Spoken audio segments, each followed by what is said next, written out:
Mesdames et messieurs, bonsoir et bienvenue dans cette édition d'information dont voici le sommaire. La proposition de l'ONU du général Lamine Cissé comme médiateur dans le dialogue politique inter-guinéen continue de susciter des réactions. L'aile dure de l'opposition composée du collectif de l'ADP et du TDR conteste cette décision et accuse les autorités de ne pas les associer lors du choix. Des difficultés, il y en a eu ce lundi 1er avril pour les nombreux abonnés de téléphonie mobile. Le passage de 8 à 9 chiffres des contacts téléphoniques a perturbé la communication et causé assez de dommages à la clientèle de ces sociétés de téléphonie. Et puis, les chrétiens de Guinée ont célébré hier la Pâque. À l'occasion de cette célébration, les prêtres ont prié pour la paix et l'entente dans le pays. C'est tout pour les titres. Encore une fois, bonsoir et bienvenue à tous. La désignation du Sénégalais, le général Lamine Cissé, par acte officiel de l'ONU en qualité de facilitateur international dans le processus du dialogue politique fait du bruit. L'opposition guinéenne estime que cette désignation est fondée sur de fausses informations de la part du gouvernement. Malik Diakité. Cette désignation du général Lamine Cissé par les Nations Unies en qualité de facilitateur dans le cadre du dialogue politique guinéen divise les parties prenantes. Pour l'ADP, le collectif CDR et le FDP, cette désignation a été faite sans leur consentement. C'est le gouvernement qui a donné la fausse information aux Nations Unies comme quoi tout le monde est d'accord pour le choix du général Lamine Cissé. Donc au moment où le général Lamine Cissé était coopté par le gouvernement, les Nations Unies n'avaient pas été encore saisies. L'échange de courrier entre le Premier ministre et M. Ted Guinness, qui est le représentant spécial du secrétaire général des Nations Unies pour l'Afrique de l'Ouest, prouve à suffisance que c'est le gouvernement qui a désigné M. Lamine Cissé et qui a voulu avoir l'aval maintenant des Nations Unies en faisant passer M. Lamine Cissé pour un choix consensuel de toute la classe politique, y compris de l'opposition, ce qui n'est pas vrai. À cet effet, l'opposition rejette ce choix du général Lamine Cissé comme facilitateur international. Nous ne sommes pas favorables au maintien du général Lamine Cissé dans un premier temps, parce que tout simplement, ce n'est pas un choix consensuel et les Nations Unies ont suffisamment de ressources humaines, suffisamment d'expertise en matière de médiation pour ne pas qu'on soit obligé de nous contenter d'un monsieur qui est déjà en Guinée depuis 3 ans dans le cadre d'une toute autre mission, la réforme des forces de défense et de sécurité, une mission qui est loin d'être achevée encore. Quant au gouvernement, il estime que lors de la proposition du général Lamine Cissé comme médiateur, la seule revendication de l'opposition était basée sur la procédure de désignation. Sur la personne elle-même, il n'y avait aucun problème. Le seul problème qu'il pouvait y avoir, c'était le mode de désignation. Et donc nous avons écrit aux Nations Unies pour leur demander de nommer le général Lamine Cissé. De toute manière, les seuls qui peuvent demander aux Nations Unies de nommer un médiateur, c'est bien entendu les autorités en charge de ce pays, le gouvernement. Poursuivant son allocution, le porte-parole du gouvernement estime que le général Lamine Cissé est une personnalité pétrie d'expérience, donc capable de jouer le rôle de facilitateur. Ministre de l'Intérieur qui organise une élection dans un grand pays comme le Sénégal et qui impose au président de la République en exercice à l'époque le verdict des urnes en lui disant « Monsieur le Président, vous avez perdu, veuillez rendre le pouvoir ». Que cette personne aujourd'hui, nous les Guinéens, nous soyons les seuls à considérer que lui, il n'est pas à même de faciliter le dialogue, ça serait vraiment dommage pour nous. On a déjà accusé l'OIF et M. Abdou Diouf de ne pas être compétents. On a accusé l'Union européenne.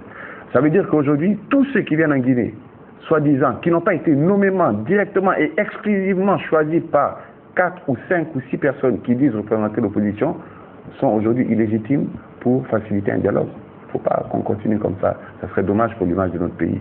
La question que se pose bon nombre d'observateurs est de savoir à quand la fin de l'impasse politique en Guinée.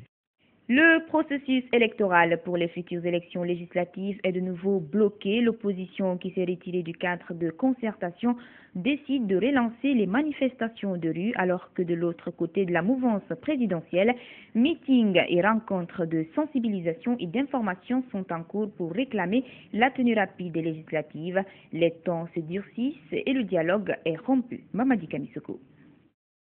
Honteux, voilà ce que disait récemment un analyste politique en référence à la crise sociopolitique en Guinée. Près de 2 ans et demi après les premières élections démocratiques, les acteurs politiques se livrent à des coups de gueule dans l'organisation du scrutin législatif censé clore la transition ouverte à partir du coup d'État de 2008. Ces derniers temps, les Guinéens assistent à des démonstrations de force de différentes tendances politiques. Après les villes comme Kankan, Sigirim, Farana ou encore Kissidougou, la mouvance présidentielle vient de se faire entendre à Conakry pour, dit-on, réclamer la tenue rapide des élections législatives. Des actions-réponses, certes, aux manifestations des rues des leaders du collectif de l'ADP, du CDR et du FDP. Une nouvelle tournure des événements qui suscite des interrogations. Le moment est-il propice pour des propagandes sur fond d'escroquerie alors que pouvoir et opposition sont à couteau tiré? Une nouvelle tentative de dialogue ne serait-elle pas nécessaire pour réconcilier les partis engagés dans la bataille ou encore un seul opérateur de saisie peut-il compromettre l'avenir de 12 millions de Guinéens? La vie politique devient de plus en plus inquiétante. Le cadre de concertation ouvert a accouché d'une souris pendant que le tissu social s'est fragilisé davantage. Aucun lieu ne semble épargné par les débats politiques. Institutions de la République, marchés, structures privées, mosquées et même des églises. Avec l'annonce programmée d'une nouvelle marche de l'opposition le 8 avril prochain, les Guinéens sont entre crainte et peur. Crainte et peur d'autres pillages, de destruction de biens et de violations de domicile à l'image de la dernière marche du 27 février dernier. Les jours à venir pourraient s'annoncer décisifs alors que pouvoir et opposition, chacun de son côté, est capable de relancer à nouveau la machine électorale. Le leader du parti guinéen pour la Renaissance et le progrès à l'intérieur du pays, notamment dans la région du Fouta, dans la perspective des législatives de 2013, Alpha Ibrahima Silaba rencontre ses militants à la base. La première étape de sa tournée a été Timbi Madina, c'est dans la préfecture de Pita. Ibrahima Souriari Yansani. Timbi Madina, une sous-préfecture située à quelques 40 km de la commune urbaine de Pita, a réservé un accueil chaleureux au leader du Parti guinéen pour la Renaissance et le progrès PGRP en abrégé. C'est le témoignage d'une adhésion massive des populations de cette localité au programme du parti d'Alpha Ibrahima Silaba qui se veut rassembleur. Après 40 ans passés à la Banque mondiale et à la Banque islamique de développement, Silaba se propose de mettre son expérience à la disposition de son peuple. C'est pourquoi il vient à Timbi Madina pour expliquer à ses militants sa vision centriste dans l'organisation des élections législatives crédibles et acceptées par tous. Ils ont besoin d'être rassurés que nous sommes sur la voie de la mise en place d'institutions fortes et solides sur lesquelles on peut construire la Guinée de demain. Alors, par rapport à Wemak et par rapport au vote des Guinéens de l'étranger, la situation est très simple. Disons, ce n'est pas moi, Alpha, qui le dit. Il y a des rapports qui sont sortis qui ont parlé de Wemak. Le PNUD a fait un audit, l'OIF a fait des audits et tous ont estimé que le système Wemak tel qu'il se présente aujourd'hui n'est pas adéquat pour conduire les élections législatives. Donc les Guinéens de l'étranger, il est important que ces Guinéens-là aient droit à la parole sur la gestion du pays. Un endroit comme Timbi Madina, l'une des préfectures qui a le plus de jeunes à l'extérieur, ils vivent essentiellement des rapatriements de ressources que les Guinéens leur apportent. Et justement, par la voix du secrétaire administratif de la fédération et autres, Alpha Ibrahima Silaba est par sa vision l'homme qu'il faut pour le développement du pays et de leur localité. Le PGRP, contrairement à notre parti politique qui a un contenu hétérogène et hétéroclite, adopte un langage commun, un programme commun, une orientation unique qui est le succès. En tori ke rabbi subhanahu wa ta'ala alhaji silaba ko fala kon ele lagine yalla ko en tori ke rabbi subhanahu wa ta'ala den nangal bibbe lagine fala be lagine yo moju fala be lagine yalta tampere yalla ko be porgal. Au cours de cette visite, des entretiens ont eu lieu entre la délégation du parti et les autorités de Timbi Madina. La volonté des populations, quant à elle, d'accompagner le PGRP et son leader aux législatives, peut-on dire, ne fait aucun doute. Ces démonstrations de pas de danse en font foi. Après Timbi Madina, Ibrahima Silaba et sa suite se sont rendus au centre-ville de Pita. D'abord, la rencontre du bureau fédéral, puis des visites de courtoisie dans plusieurs familles. Une sorte de campagne porte à porte pour expliquer les ambitions du parti, celle de gagner les législatives en vue d'un développement réel de ces localités. Le ministre de l'Agriculture séjourne depuis la semaine dernière à Guékédou. Marc Yombono est allé effacer les traces de la crise sociale qui a secoué Guékédou et réconcilier les populations partout. Au nom du chef de l'État et du gouvernement, Marc Yombono a demandé aux citoyens de se pardonner et faire face à l'ennemi commun, la violence. Beno Marsila. Accompagné de quelques ressortissants de Guékédou et cadres de son département, Marc Yombono a joué sur la fibre de la réconciliation pour effacer les traces des violences qu'a connu Guékédou, sa ville natale, en décembre 2012. À Kissidougou, avec son homologue du budget, le ministre de l'Agriculture a rencontré le Setikemo de cette préfecture avant d'entamer son périple. À Guékédou, Marc Yombono et sa délégation, accueillis par une foule en liesse, ont rencontré d'abord les sages sur le Setikemo, Issa Poped d'Embadouno avant le meeting à la Maison des Jeunes. Cette rencontre rythmée par des pas de danse kissiens a été une occasion pour la population de Guékédou d'exprimer son regret pour des crises sociales qui ont secoué la localité ces derniers temps et demander la tenue rapide des élections législatives. La préoccupation majeure de nos populations de nos jours, c'est la préparation des élections législatives prochaines. Ça nous réaffirmer le grand effort qui anime nos populations quant à la redynamisation de l'agriculture à Guékédou. Nous souhaitons vivement que notre préfecture redevienne le grenier qu'elle est toujours demeurée autrefois. Dans son message, le ministre Yombono a demandé à la population martyre de Guékédou de se pardonner, se réconcilier et faire de la paix et le développement leurs préoccupations communes. Comme Guékédou l'a été toujours, que l'on s'accepte, que l'on vive ce moment de bonheur prôné par le professeur Alpha Condé.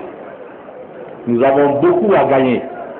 Quand il y a la paix à Guékédou, vous avez déjà en prévision de barrage Keno, vous avez déjà des groupes électrogènes qui sont installés, mais la paix est une conditionnalité. Donc, acceptons d'aller aux élections, évitons des troubles à Guékédou, évitons qu'il y ait déchirure du tissu social, faisons en sorte que Guékédou puisse maintenant décoller après les attaques rebelles. Après le meeting, le ministre de l'Agriculture s'est entretenu avec les cadres préfectoraux et communaux de Guékédou, un entretien qui a porté sur plusieurs questions, notamment la réconciliation et la relance des activités de développement de la préfecture. Pour exprimer leur adhésion au message de la délégation, la jeunesse de Guékédou a organisé un match de football mettant aux prises le mouvement Dompilon au Mozapas. Vous l'avez certainement constaté, si vous avez effectué ou reçu des appels ce lundi, la numérotation téléphonique a changé. De 8 chiffres, les numéros sont passés à 9 chiffres. Ce changement ne se fait pas sans difficulté pour bon nombre de consommateurs. Mohamed Malik Diallo. La communication téléphonique n'a pas été facile pour les nombreux abonnés de téléphonie mobile ce lundi, et pour cause le changement de la numérotation téléphonique effectué par les opérateurs dès ce 1er avril. Les 8 chiffres cèdent donc la place aux 9 chiffres à l'aide d'un automatisme propre aux opérateurs de téléphonie et chapeauté par l'autorité de régulation des postes et télécommunications. Certains citoyens rencontrent des difficultés à joindre leurs contacts, tandis que d'autres ont du mal à réactualiser leur répertoire. Bon, la petite difficulté que je rencontre, c'est juste pour changer les numéros. Quand je rentre dans le répertoire de mon téléphone, il faut que je change un à un. C'est ça seulement qui me fatigue. Sinon, le reste, là, tout passe bien chez moi. Ça m'a rendu des problèmes parce que depuis le matin, je me suis concentré pour changer les choses. Oui, mon ami, là, depuis le matin, lui, son numéro, il ne peut pas appeler. Mais si on l'appelle, il peut recevoir. Y a-t-il eu communication là-dessus? Oui. A-t-elle été suffisante ou diffusée à temps? D'aucuns pensent que non. Tout ce temps-là, je ne savais pas que c'est changé. C'est seulement ce matin-là encore, on m'a prouvé que vraiment c'est changé. Et j'ai tout essayé, j'ai essayé. Jusqu'à présent, où là, je me suis comme ça. Je continue à tenter, impossible. Tout le monde n'est pas au courant actuellement. Il y a certains qui sont au courant, mais ce n'est pas tout le monde. Ça, c'est la franche vérité. Si les populations de la capitale Conakry ont eu droit à une série d'informations, ce n'est pas le cas pour les populations de l'intérieur du pays qui ont, elles, besoin d'être informées dans les langues du terroir. Il devrait faire l'information à temps et le diffuser en langue nationale pour que les gens puissent bien pouvoir changer les numéros dans les bonnes conditions. Moi, je m'inquiète pour les parents qui se trouvent au village. Et moi, ma maman, elle m'appelle, le réseau n'est pas tellement stable là-bas. M'inquiéterait quand même vraiment comment communiquer avec elle, quoi, franchement. Une situation qui risque d'affecter de façon significative la communication des abonnés. Et puis, pour sortir les abonnés de téléphonie de cette situation difficile, nous avons rencontré Mbani Sidibé, le président de l'Union pour la défense des droits des consommateurs de Guinée. Il est au micro de Mohamed Malik Diallo. C'est que la campagne de sensibilisation a été très faible et d'information parce que la plupart des consommateurs ne sont pas au même niveau d'information quant au nouveau plan de communication. Et l'Union, donc, nous profitons pour inviter tous les opérateurs et l'ARPT d'intensifier la campagne de sensibilisation porte à porte en descendant sur le terrain, et tous les opérateurs doivent venir vers les consommateurs, les expliquer clairement et tout en respectant le délai de communication. Parce qu'il n'est secret pour personne que c'est un processus qui doit continuer, c'est-à-dire les deux codes on doit utiliser les deux codes au même pour 1 à 2 mois afin que les consommateurs soient suffisamment informés. Sur un autre plan, le baptême de feu du réseau des organisations de jeunesse pour le développement de Sigiri, Rogedes en abrégé, a eu lieu hier au Palais du Peuple. Ce réseau qui regroupe les 12 ex-cantons de Sigiri a pour objectif promouvoir et harmoniser les projets et programmes des ONG et partenaires pour le développement de ces localités. Reportage Billy Nankomakonde. Pour une meilleure réorganisation des actions de développement de leur localité, les jeunes ressortissants de la préfecture de Sigiri créent un nouveau cadre, le réseau des organisations de jeunesse pour le développement de Sigiri, Rogedes, une structure fêtière qui regroupe les 12 ex-cantons de la préfecture de Sigiri. Il a pour mission principale la coordination de toutes les activités de jeunesse de Sigiri pour une meilleure implication de celle-ci dans les prises de décision au niveau préfectoral et prôner le développement socio-économique intégré de Sigiri. Rogedes s'engage à accompagner le gouvernement afin de relever de nombreux défis, un engagement bien accueilli par le représentant du gouvernement. Le président me charge de saluer les jeunes de Sigiri. Cette initiative sera une occasion pour d'autres jeunes de faire autant pour le développement du pays. Le développement, la paix et l'unité nationale étant les soucis de tout Guinéen, certaines ONG du Fouta et de la Basse-Côte étaient également de la partie. Objectif, accompagner et soutenir les actions de leurs frères de Sigiri. Nous ne cesserons jamais de vous soutenir dans votre ambitieux programme qui n'a pour but essentiel que d'offrir le mieux-être au peuple de Guinée et plus particulièrement à sa jeunesse qui a été victime pendant très longtemps de marginalisation, de sans-emploi et de toute souffrance de tout genre. Et il faut rappeler que le Rogedes a à son actif plusieurs réalisations, dont entre autres un don de 20 cartons de livres scolaires offerts à Guinée Solidarité pour la bibliothèque du lycée Kankoumoussa de Sigiri. Religion dans cette édition, les fidèles chrétiens guinéens, à l'instar de leurs co-religionnaires du monde, ont célébré hier dans l'allégresse la Pâque. Dans les églises, les prêtres ont formulé des prières pour que règne la paix et l'entente entre les Guinéens. L'archevêque de Conakry a axé son homélie sur l'acceptation du prochain et la confiance pour que triomphe la foi chrétienne. Mfali Glavogui. Après 40 jours de jeûne et d'intenses prières, les fidèles chrétiens ont célébré en beauté la Pâque, une fête qui rappelle la résurrection de Jésus-Christ. La démarche désigne le passage de la mort à la vie, autrement dit du désespoir à l'espérance chez les fidèles chrétiens. Dimanche, la cathédrale Sainte-Marie de Conakry a fait son plein. Des cantiques de victoire annonçant l'ascension du Rédempteur Jésus-Christ au 3e jour ont résonné au cours de cette messe dirigée par l'archevêque de Conakry. Dans son homélie, Monseigneur Vincent Koulibaly a rappelé la portée de la Pâque, fête de la lumière qui fonde selon lui la foi chrétienne. La fête de Pâques nous conduit sur le chemin du renouvellement de notre cœur et de notre esprit. Frères et sœurs, l'entraînement du carême avait pour but de nous débarrasser du vieil homme qui va se corrompant au fil des convoitises de ce monde, pour que nous connaissions le changement intérieur, le renouvellement intérieur, que nous devenions des hommes nouveaux.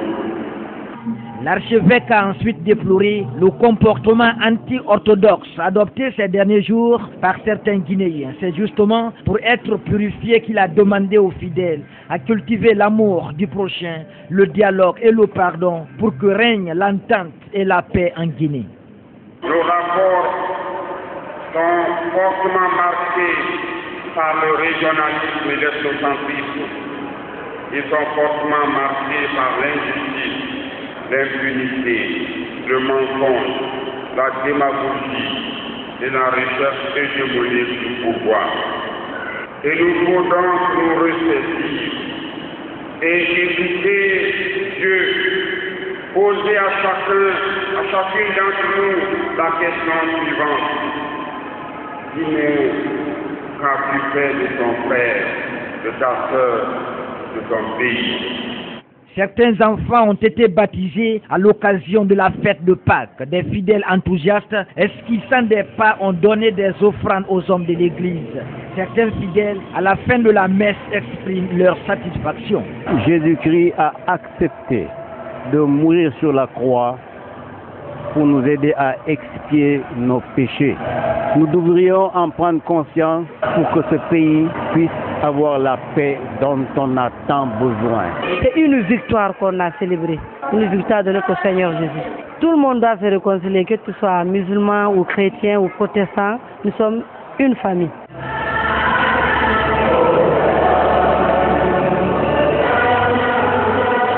La Caisse populaire d'épargne et de crédit Yetemali de Kaloum a tenu son assemblée générale annuelle ce samedi avec pour objectif de présenter les rapports d'activité de l'année 2012, faire l'état financier de la Caisse et élire le nouveau dirigeant. Cette cérémonie a regroupé les dirigeants et quelques membres de la Caisse. Compte rendu Nagbekoroma.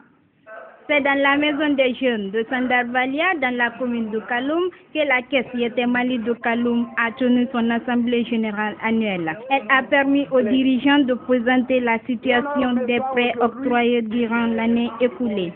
Le comité de crédit a octroyé l'année 2012 une somme totale de 762 millions francs guinéens entre 15 grands entrepreneurs et commerçants, 35 personnes pour le crédit régulier, 20 personnes pour le crédit Makitemali, soit au total 70 emprunteurs.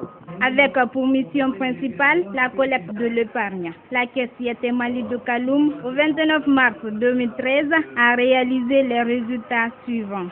L'actif 1 972 392 661 par rapport à 1 858 351 024 au 31 décembre 2012, soit une augmentation de 61%. L'épargne totale 1 537 208 411 par rapport à 1 181 330 850 millions, soit une augmentation de 45%. En cours de crédit 1 785 269 567,09 par rapport à 1 585 269 567 en décembre 2012, soit une augmentation de 25%. Le nombre de membres 3821 par rapport à 3791 au 31 décembre, soit une augmentation de 15%. Le résultat cumulé du 29 troisièmement 2003, 29 634 231. Au cours de cette assemblée générale annuelle, le président du conseil d'administration a félicité les dirigeants de la Caisse, notamment la direction générale. Nous félicitons et encourageons le CA du réseau, le DG et toute la direction à maintenir le climat actuel et poursuivre les objectifs qu'ils se sont tracés. Car, qu'on le reconnaisse ou non, Yetemali s'affirme chaque jour et est aujourd'hui un outil fiable pour l'éradication de la pauvreté en Guinée. La cérémonie a pris fin par l'élection des nouveaux dirigeants, des dirigeants qui se sont distingués par la qualité de leurs prestations pour la bonne marche de la Caisse Yetemali de Kaloum. Sur un tout autre plan, l'allaitement maternel, c'est nourrir son enfant à partir de son lait. Un allaitement exclusif fait dans les normes procure beaucoup d'avantages au bébé, mais de nos jours, de nombreuses femmes, notamment celles qui viennent d'avoir leur premier enfant, rencontrent d'énormes problèmes dans l'allaitement. C'est le grand format de cette édition. Il est signé Adira Touba. Le lait maternel contient tous les éléments nutritifs dont le bébé a besoin de la naissance jusqu'à 6 mois. Surtout l'anti-infectieux qui protège l'enfant. Un anti-infectieux de couleur jaunâtre appelé cholestérol qui permet aussi de laxer l'enfant après sa naissance. L'allaitement maternel exclusif au cours des 6 premiers mois est extrêmement important pour le bébé et sa famille et au-delà des 6 mois, continue à donner le sein tout en insérant des aliments complémentaires, nous explique ce nutritionniste. Il faut que nos sœurs acceptent de continuer l'allaitement jusqu'à 24 mois. Parce que ça permet à l'enfant d'éviter l'apparition des malnutritions. La mise précoce au sein permet à la maman d'avoir moins d'hémorragie postpartum. Créer l'amour entre la maman et l'enfant. Il est disponible à tout temps. Et cette disponibilité confère une économie de temps et en argent. L'enfant sera moins malade qu'un enfant qui fait l'allaitement artificiel. Il va avoir beaucoup d'épisodes de diarrhée parce qu'il est plus fragile, il n'est pas immunisé contre la plupart de ces maladies. Et encore, même les conditions de travail, de préparation de ces aliments, ce ne sont pas souvent vraiment très adéquates. Et alors, ceci fait que l'enfant peut attraper d'autres gènes. De nos jours, assez de femmes, notamment celles qui viennent d'avoir leur premier geste, n'arrivent pas à allaiter leur bébé. Je suis venue pour l'observation de ma fille chez le pédiatre et on m'a dit qu'elle est en manque d'alimentation. Ma fille n'a pas encore une semaine. Donc comme c'est la première fois, je ne sais pas, le lait est venu tard, non seulement, et puis elle ne prenait pas bien aussi. Elle passait tout son temps à dormir. Aujourd'hui, c'est mon 5e jour d'accouchement. Donc, la position me fatiguait, j'ai mal au dos. Depuis qu'on est là, elle a beaucoup pris. Et moi-même, il y a des positions qu'on m'a apprises ici. Je me sens bien, je suis à l'aise en train d'allaiter ma fille. Les plaintes les plus fréquentes des femmes sont la rareté de lait dans leur sein, le manque de mamelons ou encore le refus de bébé de téter. Des problèmes que les spécialistes en allaitement situent au niveau des mauvaises pratiques peu après l'accouchement de la femme. Le problème est complexe. Souvent, dès après l'accouchement, la femme, surtout chez les prémices, elles ne savent pas comment faire. Si on ne fait pas la mise au sein et la maman pense qu'elle n'a pas le lait. Finalement, elle a souvent l'engorgement, c'est-à-dire les seins sont remplis, elle fait la fièvre, la situation se complique. L'enfant qui a bénéficié d'une autre alimentation, de l'eau chaude, elle a pris du quinqueliba, mauvaise coïncidence, l'enfant a été, voilà la non. D'où le conseil des spécialistes aux nouvelles mamans de donner le sein à l'enfant tout de suite après l'accouchement, car plus bébé tète et plus le lait vient. La finale du tournoi du basket féminin doté du trophée Madame Bintou Touré, conseillère juridique au ministère des Sports, a eu lieu le week-end dernier. Une finale qui s'est jouée au stade annexe du 28 septembre et sponsorisée par la société de téléphonie mobile Celcom Guinée. Elle a mis aux prises l'équipe de SDG à celle de BAC. Diao Bachir. C'est une finale qui a opposé au stade annexe du 28 septembre l'équipe de BAC basket athlétique de Koumandian à celle de SDG Stade de Guinée. Ce tournoi féminin de basketball doté du trophée Madame Bintou Touré, conseillère juridique au ministère des Sports, a connu une mobilisation des fans du sport féminin. Une finale sponsorisée par la société de téléphonie Celcom Guinée. Ancienne basketteuse, l'initiatrice de ce tournoi se dit heureuse d'œuvrer pour la révalorisation de ce sport. Nous nous sommes rendus compte que le basket féminin est en voie de disparition. Au moment que je jouais, je rencontrais 7 à 8 clubs féminins.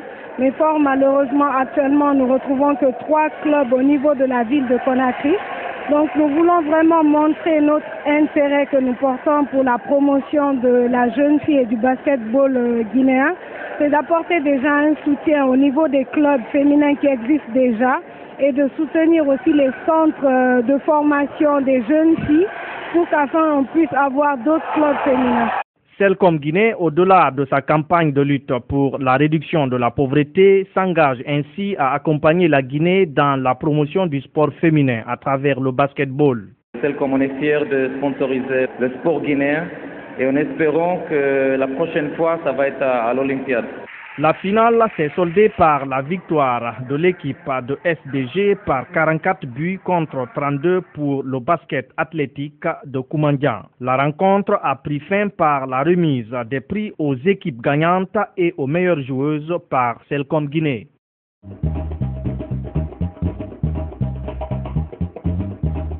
Au Mali, au moins 3 djihadistes ont été tués à Tombouctou, dans le nord-ouest du pays. Les soldats maliens et français ont détruit le bâtiment où ils étaient réfugiés. Le retrait français débutera à la fin du mois dans le pays, ce qui inquiète la population, notamment celle de la ville de Gao. Cet après-midi, les forces françaises à Gao sortent de leur base pour patrouiller dans les rues de la ville. Les enfants sont les premiers à aller à leur rencontre. Les adultes sont plus discrets. Mais tout le monde ici salue l'intervention de la France contre les groupes armés qui ont imposé leur loi pendant 10 mois. Les militaires sont sur le qui-vive. La dernière intrusion djihadiste a eu lieu il y a moins d'une semaine. Alors quand un habitant les invite à entrer chez lui, la méfiance est de rigueur. Si on peut rentrer dans la maison pour voir notre maison. Tu peux rentrer chez toi alors. Voilà. Tu peux rentrer. Je peux rentrer? Oui. Par contre, je rentre avec des mecs. Oui. La France juge que sa mission au Mali est accomplie. Dès la fin du mois d'avril, la force Serval commencera à se retirer pour descendre à 2000 hommes au mois de juillet. Un retrait qui inquiète les habitants, malgré la présence de l'armée malienne et des forces africaines de la MISMA. Si on ne veut plus voir des gens là, on veut les Français peuvent retourner. Mais dans ces moments-là, on ne veut pas que les Français c'est parti. Accompagnée de gendarmes maliens, la patrouille va à la rencontre des gens. Elle compte sur eux pour être informée en cas de mouvement suspect et s'assure qu'ils connaissent le numéro vert relié à la gendarmerie locale. Le numéro vert, vous l'avez? Est-ce que vous avez entendu parler d'un numéro vert? Un numéro de téléphone? On a entendu, oui. Il y a un an, le MNLA et les groupes narco-djihadistes envahissaient Gao. Les membres de la société civile ont résisté comme ils l'ont pu. Ils marquent aujourd'hui ce triste anniversaire et craignent que le retrait de la France plonge à nouveau la région dans l'insécurité. Si elles doivent se retirer tout de suite, parce que ça nous pose des problèmes, parce que nous savons que tous les djihadistes ne sont pas combattus. Donc nous sommes vraiment inquiets du départ des forces françaises. Libérés par la France il y a 2 mois, les habitants de Gao savent que la menace djihadiste est toujours bien réelle et que l'intervention française lors des récentes attaques a été à chaque fois déterminante.